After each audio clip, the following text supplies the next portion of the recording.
everyone, Karen Finnan here, physiotherapist and director of online physio.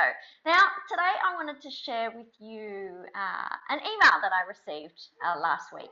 It was from someone fairly high up in the physio profession, just proposing a question. And it didn't mean he was of this opinion himself, but it was just the word on the street in the physio profession.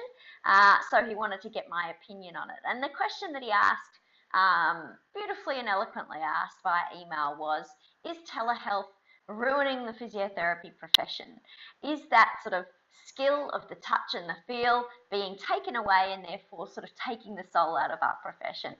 And so I wanted to share with you the response that I wrote. It's first and foremost a really valid question. And these are all thought processes that I myself went through when I was deciding on, developing online physio and starting telehealth consultations. Because of course, physio is traditionally thought of as a hands-on profession. That's the sort of, we feel that that's the key part of what we do. But what I needed to draw myself back to was that I wasn't trying to replace face-to-face consultations.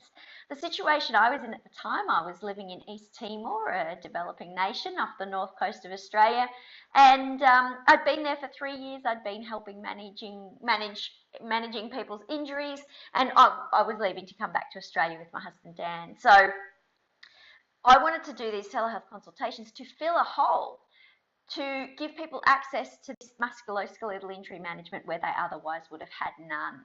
So rather than have them travel long distances to seek healthcare, rather than have them Googling, information online that may be inaccurate or unsafe, or worse of all, having them leave their injury, do nothing about it and have, greater recurrences and poorer outcomes, I thought that this telehealth option was a real win for that situation, and it did prove to be so. So I think now, though, the interesting thing we're starting to see is, rather than telehealth services only being relevant for people in rural or remote areas who would otherwise not have access, we're starting to see perhaps people choose a telehealth option even when there's a face-to-face one available. So urban postcoded people are realising they don't need to be locked into an appointment or fight the traffic or find a car park or sit in a waiting room for someone that may or may not be running late. Instead, they can all do it from the comfort of their own gadgets or computer, from home or from work. And maybe this is what physios are finding quite confronting. I think personally we have to get back to what is best for the patient and what helps them. And for that, we can draw from perhaps other industries that have faced a similar shift or push to the digital space and see how they've managed it. Bookshops is a really great example. When ebooks and digital books were starting to come out, there were a lot of traditional bookshops that felt that the touch and feel of a real book was too hard to beat and it wasn't going anywhere, and that they could stay doing what they were doing. Now, of course, we know that a lot of bookshops went out of business when the digital sort of book space started. And the ones that are thriving now do still sell physical books, but they developed a digital strategy as well, or they have an online presence as well. And so I think we need to think of a similar thing with online physio. Rather than burying our head in the sand about the development of these telehealth consultations, we need to see how can it work in with what we're already doing. How can we take that on board, as well as our face-to-face consultations, which will always be around, as will physical books. Of course, we love the touch and feel of physical books. They're not going anywhere, but it's certainly not the bulk of the book market these days. Another great example is online dating. So, 15, 20 years ago, for someone to be dating online was considered a bit strange. But now, of course, it's just a terminology used in the modern vernacular, and a lot of couples are meeting online. Does that mean that people are no longer meeting through the traditional ways through friends or at a pub? No, absolutely not. Of course, they're still doing that, and people will always meet and date through traditional means. It's just that there is this big new digital opportunity available for dating as well. Again, this is the same thing with the physio profession. Face-to-face is here to stay. It's not going anywhere. But when we're talking about always increasing the ways that we can help our patients get better, increasing the tools that we have in our kit to help people, online consultations should simply be viewed as one of these. Now, on the point of touch being the essence of physio and that taking that out is destroying the essence of who we are as physios, well, I've got a couple of thoughts on that.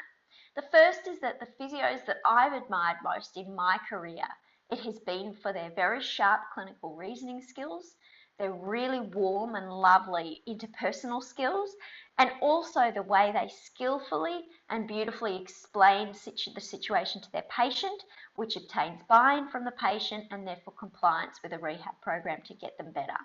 Now, they're all skills that don't involve physical touch, but yet to me are the real keys in a successful physio process and consultation. The other one is that the more we rely on complex manual techniques, the more we lead our patients to believe that that's what they need to get them better. I believe that we're disempowering our patients. I've been amazed to learn through online physio that give people the tools to treat themselves, to assess themselves, to reassess themselves, and they'll run with it. We need to empower them with the tools to get better and take on more of a coach role. They still need us. Of course, they don't have a physio degree in their head. We do. But there's so much more that they can be doing themselves to get themselves better. And I think we owe that to them. So let's look at online consultations as simply another tool to exist in our toolkit of ways that we can help people. It will come in handy for some situations where we can't reach them through face-to-face care, but it also becomes handy when people are choosing, consumers are choosing, what is the least resistant pathway to get myself better. And if that means I don't have to fight peak hour traffic, we owe it to them to give them the smoothest pathway possible and give them our wonderful information in any way that we can. I hope you found that interesting. I would love your thoughts. I know that it's a controversial topic. Believe me, I get it. I've been through all of these thought processes in my years of doing these online consults. So I had to sell myself first, and now hopefully I can extol the virtues to others. All right, I'll see you next time, guys. I hope that was interesting for you.